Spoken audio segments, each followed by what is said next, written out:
दोस्तों, अगर आप इस चैनल के यूट्यूब वीडियो रेगुलरली देखते हैं तो आपको पता होगा कि एक जीडीएस को पीएलआई आरपीएलआई प्रोक्योर करके कितना पैसे का फ़ायदा होता है, कितना इंसेंटिव मिलता है, आप सबको पता ही होगा। मैं एक एग्जांपल आपको दे दूं।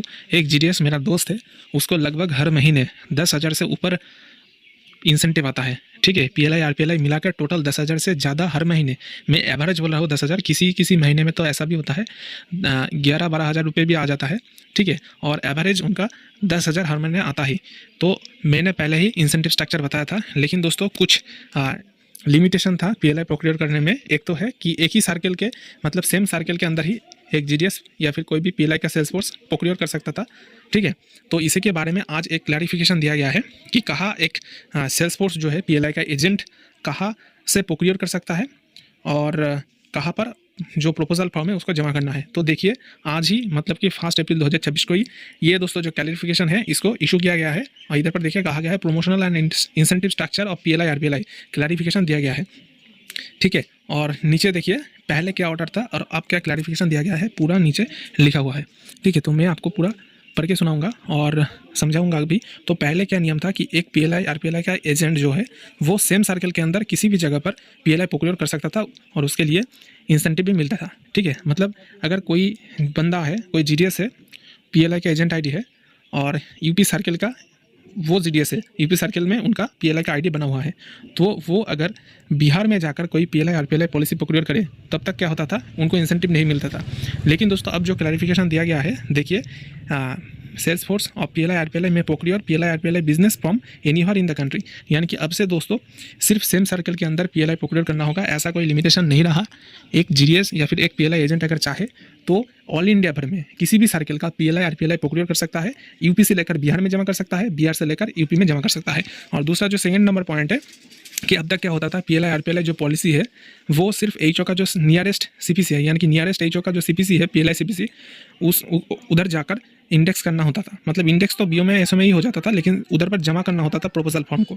ठीक है, नियरेस्ट टू द एड्रेस और place of the residence of the insurant, यानी कि जिसका पॉलिसी होता था पीएलआई आरपीएलआई, उनका नियरेस्ट जो एचओ था उधर पर सीपीसी में, पीएलआई सीपीसी में जाकर वो जो प्रपोजल फॉर्म है उसको जमा करना होता था। और उधर से ही जो दोस्तों कामकाज है, फर्दर प्रोसीडिंग जो है प्रपोजल फॉर्म से पॉलिसी नंबर देना, पासबुक देना, ये सब उधर से होता था। लेकिन अब दोस्तों क्या होगा, PLI RPLI policy will be indexed at the HO CPC anywhere in the country.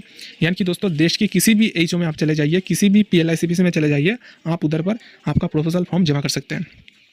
ठीक है, और पहले जो था दोस्तों की TADA will be payable to Salesforce or PLI RPLI for procuring PLI RPLI business, no TADA payable।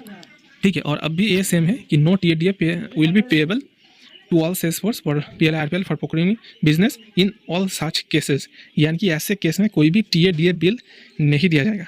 ठीक है, तो ये दोस्तों कुछ बात नहीं है, लेकिन जो फर्स्ट और सेकेंड नंबर जो आपका रो है ये बहुत इंपॉर्टेंट हो जाता है कि देश की किसी भी सर्कल का आप पीएलआई आरपीएलआई पॉलिसी प्रोक्योर करके देश के किसी भी एचओ में, आपका नियरेस्ट एचओ है, इससे कुछ फर्क नहीं पड़ेगा। आप यूपी का कोई भी पीएलआई आरपीएलआई पॉलिसी लेकर के बिहार में जमा कर सकते हैं, या फिर तमिलनाडु से कोई भी पीएलआई प्रोपोजल फॉर्म कलेक्ट करके आप बिहार में भी आकर जमा कर सकते हैं।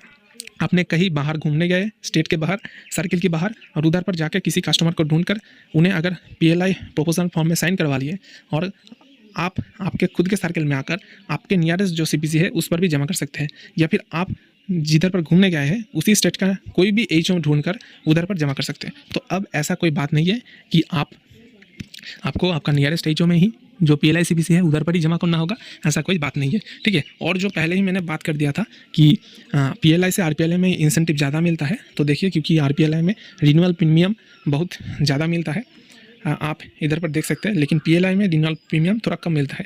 रिन्यूअल प्रीमियम जो पीएलआई में मिलता है 1%, लेकिन आरपीएलआई में आप देख सकते हैं 2.5%। ठीक है, और जो फास्ट ईयर प्रीमियम है वो वैरी करता है। आरपीएलआई के लिए 10%, किसी भी पॉलिसी हो, आरपीएलआई अगर है 10%, और पीएलआई के लिए टर्म के अकॉर्डिंग आपका वैरी करेगा। तो देखिए 4%, 10% या फिर 20% भी हो सकता है फास्ट ईयर के लिए। तो PLI RPLI पॉलिसी अगर आप करते हैं, आपका एजेंट ID है, तो दोस्तों बहुत अच्छा बात है, करते रहिए। इंडिया के कोई भी जगह से आप पॉलिसी प्रोक्योर करके कोई भी AHO में, कोई भी PLI CBC में जमा कर सकते हैं, कोई बात नहीं है। तो दोस्तों ऐसे ढेर सारे इन्फॉर्मेटिव वीडियो पाने के लिए हमारे साथ जुड़े रहे। तो ये दोस्तों अपडेट आते ही मैंने सबसे पहले आप सबको सूचित कर दिया, क्योंकि दोस्तों आपको पता ही होगा कि EDUP चैनल का जो सब्सक्राइबर होते हैं वो लोग बहुत ही मतलब फास्ट होते हैं, मतलब सब खबर सबसे पहले उन तक पहुंच जाता है, ठीक है। तो दूसरे चैनल को आप देखिएगा, उससे इस चैनल पर सबसे फास्ट अपडेट दिया जाता है। तो दोस्तों मिलते हैं नेक्स्ट वीडियो में, तब तक के लिए धन्यवाद। ऑल इंडिया GDS यूनिटी जिंदाबाद।